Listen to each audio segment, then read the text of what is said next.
Okay, so, really wasn't expecting 2 chapters of One Punch Man today, but, I mean, I ain't complaining. I mean, this is One Punch Man, it's a good series. So, I'm going to do a review on, this is One Punch Man 73.2, Resistance of the Strong Part 2. And I'm going to do a review on this, and then I'm going to do a review on the next part as well. There'll be 2 separate videos. Hopefully, they'll be within a couple of hours each other. Let's see. So, this chapter begins where the last chapter ended. With with Suiryu, Snek and Max all teaming up against the 3 Tengu Crows and taking them down basically. They fly past Goketsu and they have this cool little sync, like this synchronized step forward, and I'm just like, yeah, there we go. This is a hero, these are the heroes, and unfortunately not, but this is good in a good, I'll explain. So, literally, after that, Suiryu was like, thanks guys, you saved my ass. Now, come on, let's get out of here before he does anything else. Suiryu tries to go away. Snek and Max aren't moving. They're like, no, look, you get going, we'll buy you time. We've got to do what we can. And Suiryu's like, what are you doing? And I think this is a very important moment of the series, because we see the character growth of someone in particular in comparison to the true character of someone else. So, let's start off with the character growth. Snek. Wow. Fair play to him, really. This is like a Moomin Rider Seeking mode, just not as dramatic or intense. Because with Moomin Rider and Seeking, like, Moomin Rider obviously knew he was up against an opponent he had no chance of winning against. Similar to Snek. And the reason I say Snek in particular, because Max was already ready to go fight. It's nothing, it just seemed Max seemed like a bit more heroic. He was planning it out, like, especially in the fight against Deep Seeking before, where we really saw him. Like, he at least was, like, trying to figure this out. And when Snek fought Deep Seeking as well, he was cowering, he was hiding, he wasn't ready to fight. And, like, the other heroes, he only joined when other heroes showed up and were like, we'll fight. And he was like, well, I'll join in as well then now.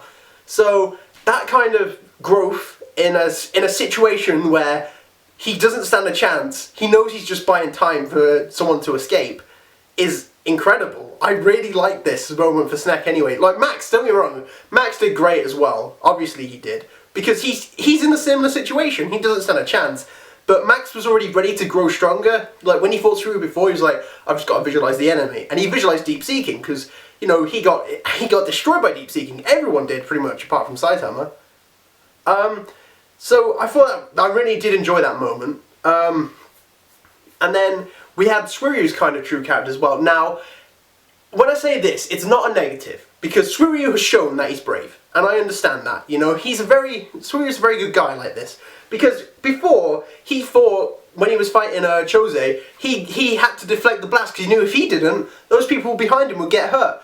And I'm fine, because I think this chapter is a very important thing for Suiryu in particular, because when we look at, Suiryu was just like, I've got to get out of here, we don't stand a chance, I've got to run. If I have to use all my strength to escape from the building, I can get out of here. He jumps, and Bakuzan's alive. And, right, okay, so Murata, he streams his drawings as well. Like, I only found out about this the other day, I follow him on Twitter, and basically he'll have these streams where he draws, like, oh, it's in Japanese, I can't understand it, but then when I hear the odd word, like, you know, the Saitama, I'm like, I know that word! And then, but he mentioned Bakuzan as well, and I was like, oh, okay, he must have just been mentioning Bakuzan in the past tense.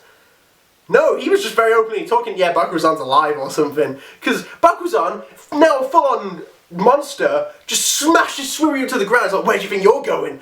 And I think this is going to be a very important part for Suiryu, like I said, because he's got the potential to be a hero, and I think he's going to respect heroes more now for seeing what they do. I think he thinks they're still a bit stupid at this point, but I'm hoping Saitama will show up at some point and be like, this is what you got to do to be a real hero kind of guy. Because I think that'll be like the final nail on the head, will be Saitama saving him. But I think this is going to set up for stuff in the future as well. I've read the next chapter, but I will talk about everything in this chapter along with the next chapter, just in case you haven't read that chapter yet and you want to watch the review of me first. If it's that case, whoa, thank you! That's very nice of you to do. But like I said, this is very important, because Suiryu kind of cowered down even when he had a better chance than the others. Because to him, logically, I can't beat this guy. There's no point in me fighting, I may as well just try and get out of here. Whereas in comparison, before, of course, he was pretty cocky and was like, I can take this guy.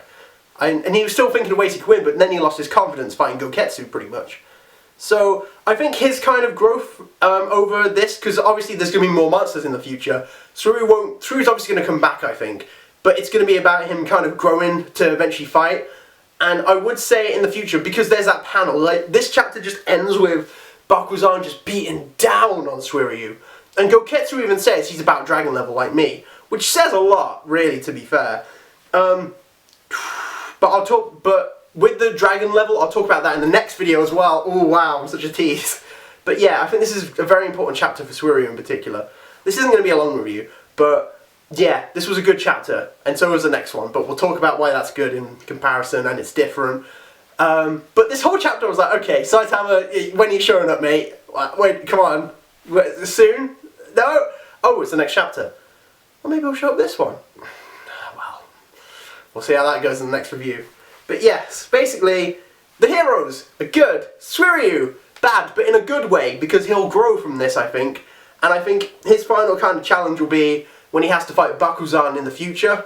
He'll have like a rematch against Bakuzan, it'll be, and then Goketsu will show up, and then I think he'll beat Bakuzan, Goketsu will show up, then Saitama will show up, and it'll be like, poof, poof, poof, and we know what will go from there.